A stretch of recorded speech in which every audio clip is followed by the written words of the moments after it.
ನಮಸ್ಕಾರ ಸ್ನೇಹಿತರೆ, ನಾನು ನಿಮ್ಮ ಅಡುಗೆ ಸಖಿ. ನನ್ನ ಚಾನಲ್ಗೆ ನಿಮ್ಮೆಲ್ಲರಿಗೂ ಸ್ವಾಗತ. ನನ್ನ ಚಾನಲ್ಗೆ ಸಬ್ಸ್ಕ್ರೈಬ್ ಆದವರಿಗೆ ಧನ್ಯವಾದಗಳು. ನಾನಿವತ್ತು ನಿಮಗೆ ಕಲ್ಲಂಗಡಿ ಹಣ್ಣಿನ ಬಾಸುಂದಿ ಐಸ್ ಕ್ರೀಮ್ ಹೇಗೆ ಮಾಡಬೇಕೆಂದು ತೋರಿಸಿಕೊಡ್ತೇನೆ. ಕಲ್ಲಂಗಡಿ ಹಣ್ಣಿನ ಬಾಸುಂದಿ ಐಸ್ ಕ್ರೀಮ್ ಮಾಡಲು ಬೇಕಾದ ಪದಾರ್ಥಗಳು: ಒಂದು ಕಲ್ಲಂಗಡಿ ಹಣ್ಣು, 1.5 ಬಟ್ಟಲಿನಷ್ಟು ಸಕ್ಕರೆ, ಅರ್ಧ ಲೀಟರ್ ಹಾಲು, 3 ಸ್ಪೂನ್ ಕಾರ್ನ್ಫ್ಲೋರ್,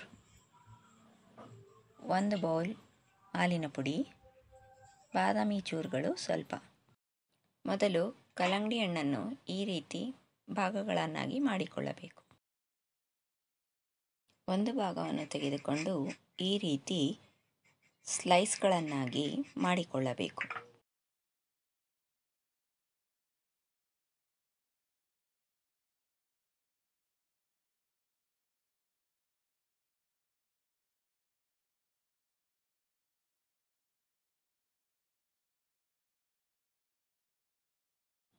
ಮಾಡಿಟ್ಟುಕೊಂಡಿರುವಂಥ ಸ್ಲೈಸ್ಗಳನ್ನು ತೆಗೆದುಕೊಂಡು ಸಣ್ಣ ಸಣ್ಣ ಪೀಸ್ಗಳನ್ನಾಗಿ ಮಾಡಿ ಮಿಕ್ಸಿ ಜಾರಿಗೆ ಹಾಕಿಕೊಳ್ಳಬೇಕು.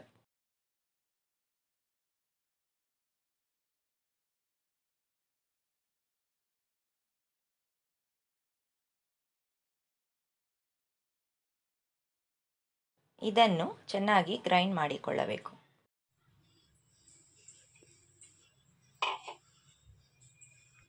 ಈಗ ಇದನ್ನು ಸೋಸುವ ಜಾಲದ ಸಹಾಯದಿಂದ ರಸ ಹಾಗೂ ಬೀಜವನ್ನು ಬೇರ್ಪಡಿಸಿಕೊಳ್ಳಬೇಕು.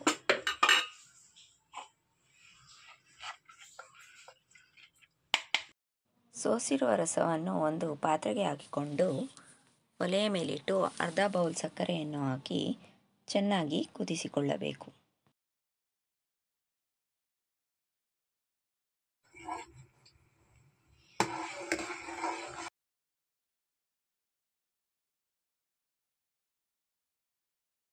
ಈ ರೀತಿ ಗಟ್ಟಿ ಅದಕ್ಕೆ ಬರಬೇಕು. ಗಟ್ಟಿಯಾಗಿರುವ ರಸವನ್ನು ಒಂದು ಬೌಲ್ಗೆ ಹಾಕಿ ತಣ್ಣಗಾಗಲು ಬಿಡೋಣ. ಮತ್ತೊಮ್ಮೆ ಒಲೆಯ ಮೇಲೆ ಪಾತ್ರೆಯನ್ನಿಟ್ಟು 3/4 ಭಾಗದಷ್ಟು ಹಾಲನ್ನು ಹಾಕಿಕೊಳ್ಳೋಣ. ನಂತರ ಇದಕ್ಕೆ ಹಾಲಿನ ಪುಡಿಯನ್ನು ಹಾಕಿ ಗಂಟಿಲ್ಲದ ಹಾಗೆ ಚೆನ್ನಾಗಿ ಮಿಕ್ಸ್ ಮಾಡಿಕೊಳ್ಳಬೇಕು.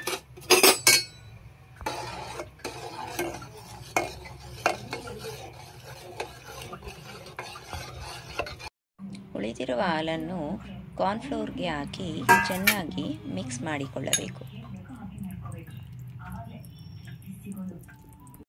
ಮಿಕ್ಸ್ ಮಾಡಿಟ್ಟುಕೊಂಡಂಥ ಕಾರ್ನ್ಫ್ಲೋರನ್ನು ಕುದಿಯುತ್ತಿರುವ ಹಾಲಿಗೆ ಹಾಕಿಕೊಳ್ಳಬೇಕು ಹಾಗೂ 1 ಬೌಲ್ನಷ್ಟು ಸಕ್ಕರೆಯನ್ನು ಹಾಕಿ ಗಟ್ಟಿಯಾಗುವವರೆಗೂ ಕುದಿಸಿಕೊಳ್ಳಬೇಕು.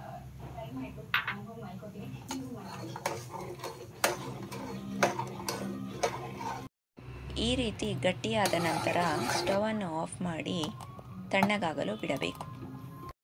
ಗಟ್ಟಿಯಾಗಿರುವ ಹಾಲಿನ ಪೇಸ್ಟ್ಗೆ ಗಟ್ಟಿಯಾಗಿರುವಂಥ ಕಲ್ಲಂಗಡಿ ರಸವನ್ನು ಹಾಕಿ ಚೆನ್ನಾಗಿ ಮಿಕ್ಸ್ ಮಾಡಿಕೊಳ್ಳಬೇಕು. ಬೀಟರ್ನ ಸಹಾಯದಿಂದ ಗಂಟಿಲ್ಲದ ಹಾಗೆ ಚೆನ್ನಾಗಿ ಮಿಕ್ಸ್ ಮಾಡಿಕೊಳ್ಳಬೇಕು.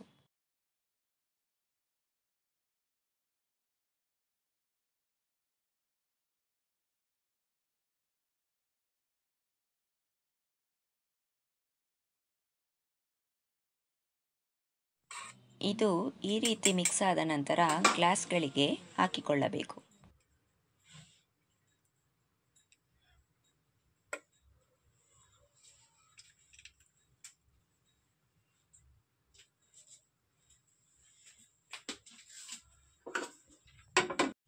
ಈ ಮಿಕ್ಸ್ ಮೇಲೆ ಸಣ್ಣದಾಗಿ ಹಚ್ಚಿರುವಂಥ ಕಲ್ಲಂಗಡಿ ಹಣ್ಣು ಪೀಸಸ್ಗಳನ್ನು ಹಾಕಿಕೊಳ್ಳಬೇಕು. ಇದನ್ನು ಸಿಲ್ವರ್ ಪೇಪರಿಂದ ಈ ರೀತಿ ಕವರ್ ಮಾಡಿಕೊಳ್ಳಬೇಕು.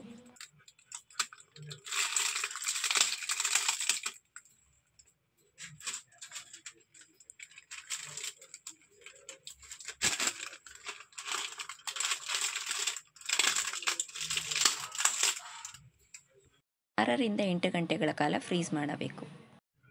ಫ್ರೀಸರ್ನಿಂದ ತೆಗೆದು ಒಂದು ಬೌಲ್ನಲ್ಲಿ ನೀರಿನಲ್ಲಿ ಈ ರೀತಿ ಮಾಡಿ ಚಾಕುವಿನ ಸಹಾಯದಿಂದ ಹೊರತೆಗೆಯಬೇಕು.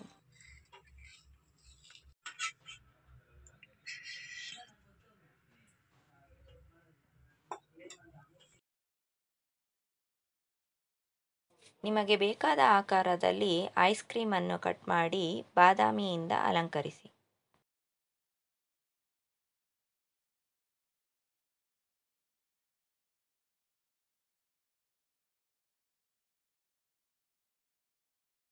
ಈಗ ಕಲ್ಲಂಗಡಿ ಹಣ್ಣಿನ ಬಾಸುಂದಿ ಐಸ್ ಕ್ರೀಮ್ ಸವಿಯಲು ಸಿದ್ಧ. ಇದನ್ನು ಮನೆಯಲ್ಲಿ ಮಾಡಿ ಸವಿಯಿರಿ. ಇಷ್ಟವಾದಲ್ಲಿ ನನ್ನ ಚಾನಲ್ಗೆ ಸಬ್ಸ್ಕ್ರೈಬ್ ಮಾಡಿ.